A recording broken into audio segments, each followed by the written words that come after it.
Hey guys, so today I'm going to be looking at the most screwed up thing an ex did after a breakup. So yeah, let's just get right into the video. Said she was pregnant and sent me a positive test. I searched positive pregnancy test results on Google Images. It was the first one to pop up. So she wanted to guilt trip him to stay with her or something. Or just try to make him feel bad. But yeah, reverse images is a thing. So if you need to find something, or if you suspect someone sending you a fake image on Google, you can reverse that shizzles. Hung my dog off a balcony. He's okay now. I think all of us would see red if we saw our dog like that. I guess I'm going to jail that day. Immediately started dating the girl he swore he wasn't cheating on me with. Oh my gosh, that's sad. It's always the people where they're like, you've got nothing to worry about, they're just a friend. And that's the thing though, I feel like a lot of people, they don't want to risk dating their best friend because they don't want to ruin the friendship. So they date someone else while still having feelings for their best friend. And then that's why this happens. But then once one person gets into a relationship, then the other one starts getting jealous. And then they realize that they actually like each other, blah, blah, blah, blah, blah. If you like your best friend or if you like someone, don't wait until it's too late, honestly. If they're actually your true friend, they won't leave you just because you confess to them. It doesn't matter, alright? Had an ex make a MySpace page about how I'm a loser. I already knew that, but I just thought it was rude. That's so sad. So the ex actually made a whole page about how this person was a loser? Okay, you have too much time on your hands. Jeez. She stalked me and went to the cops accusing me of rape. Wasn't a bright idea as I had pictures of her following me and texts saying she would ruin my life if I didn't get back together with her. She was eventually arrested for filing a false police report and I got a restraining order on her. Good. Honestly, these kind of people, if you accuse someone of something, you deserve to be in jail. Because that could actually land someone in deep trouble. There was one person where this girl accused him of the same thing, but he didn't even do anything. And he ended up having to spend some time in prison. And then afterwards she was like, I was just kidding. People like that is why actual victims don't want to come out because they think the police aren't going to believe them. Because things like this happen. Because people like this lie about it. Cheated on me, refused to sign the divorce papers, so I had to pay an attorney thousands more to show up to court. Showed up to court, judge asked, kids? No. Shared property? No. Bank accounts? No significant money in them. Judge literally asked, why are you here? I pointed at her. He sighed, signed the divorce and said, next case. Thousands of dollars for literally 2 minutes of court time. Dude, people be wasting each other's times, man.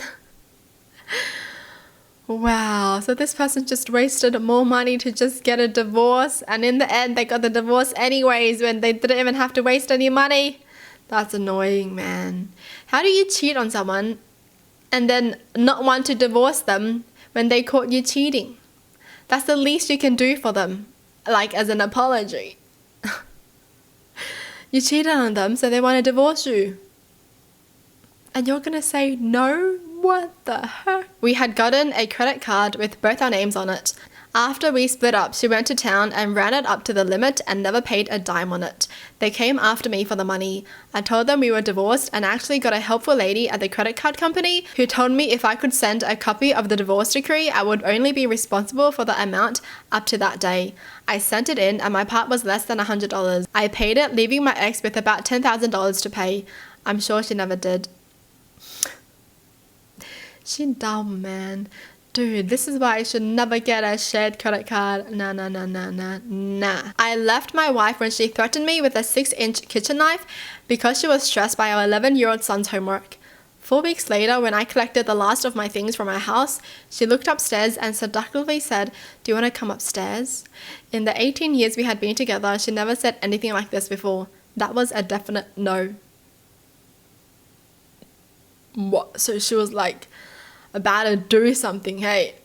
She was planning something, because that's suspicious. After threatening someone with a knife, and then when your husband's about to leave, all of a sudden you're going to be like, do you want to come upstairs? Yep, that is suspicious. Thank gosh he trusted his gut feeling and got out of there. I had an ex who cheated on me multiple times and just generally manipulated me emotionally, always lied to me and never actually came clean about the cheating, even when I had evidence, or when her best friend came to me because she thought I should know.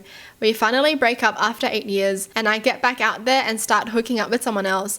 Ended up getting her pregnant, and it was her choice to keep it. My ex heard and called my mum to tell her before I had decided to tell anyone in my family. Totally blindsided me when I started getting calls and texts from my parents. Anyway, the other woman ended up being the most amazing mother, friend, and partner you could ask for. We've been married for 4 years this summer, and our son will be 5 in the spring. Oh, that's cute. See, sometimes you just gotta go through rough parts in life to find some diamond, right? This ex, like, why are you still in someone's business when they're out of your life already?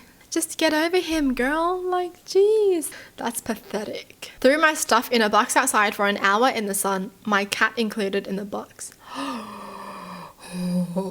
I would have slapped. She hooked up with a couple of friends of mine and then hooked up with a guy I really don't like. Then during visits to the home so I could see my children, she would play a little game where she'd allude to having hooked up with someone I know. Then she would slowly add some details and then let a name slip and go, oops, haha, I shouldn't have said that.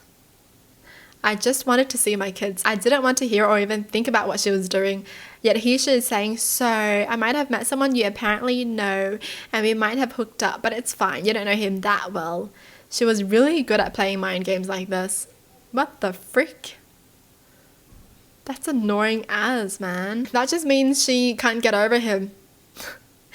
Honestly, if you're over someone, you would not try to make them jealous like this. You wouldn't be like, so I hooked up with somebody. Like, girl, get over him. You just sound pathetic.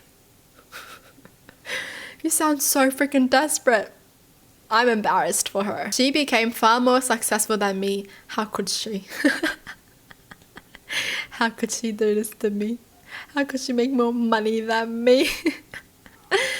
After regular begging for me to come back didn't work, she kept texting me, I have something I need to tell you, and implying that she was pregnant, but not actually coming right out and saying what she needed to tell me. I refused to meet her alone again because I didn't trust her at all. I told her to either text me or call me and come right out and say what she had to say. She never did. She apparently wasn't pregnant, so I assumed it was a last-ditch ploy to get me back. Dude!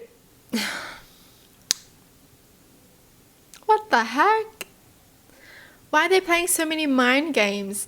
I have something I need to tell you, but I don't know if I should tell you, but I need to tell you, but you know, I don't want to tell you, but I want to tell you. Yo, I can't. I cannot. One of my co-workers dated a local girl on assignment. This was back in 2008. Anyways, when it was time to head back to London, he asked her to come with him. He gave her money for flights, etc. Come moving day, she arrived at his apartment with her mother, her sister, and her boyfriend. When he obviously freaked out and broke up with her, she stabbed him in the cheek with a pen and tried to steal his cat. He was obviously shaken up by this, and once he'd gotten rid of her, he went to the hospital to get looked at. She apparently came back to the apartment and convinced the building manager to let her in. When he got back, he had to call the police, as she'd basically moved her family in. Dude, she crazy. Is there something wrong with her? Why does she think it was so normal? You know, when a guy is like, come move back with me. And then they're gonna be like, okay, let me bring my mum, my sister, and my boyfriend. Like, bro, what? Huh? Is she like dumb? Or like, I don't even know, man. These stories are making me rethink everything about people. College boyfriend. He acted like we were still dating and showed up at my parents' house for Christmas with his parents and grandparents from out of town in tow. They stayed in a hotel but said there was no room for him in the hotel, so he had to stay at my house. Made for a very awkward Christmas. My parents felt bad for him because his parents were terrible and we let him stay for the night. I kicked off Christmas morning by breaking up with him. The 5 attempts prior hadn't stuck. My family exchanged gifts with each other as he sat on the couch watching us and waiting for his family to come get him. It took 10 tries for me to successfully break up with him. He was an expert gaslighter and manipulator. That's so weird. Imagine like breaking up with someone and they still turn up to your family dinner for Christmas. That's awkward as, dude. Why would he do that? Man. Yeah, I would feel bad for him too if he did that, to be honest. Like, what the heck, dude? Do you have like no self-dignity? Where did it go? Well, that's it for the video. Hope you guys enjoyed. Tell me in the comments down below what your thoughts are. And as always, thanks for watching. Hope you guys liked it and I'll see you guys next time. Bye!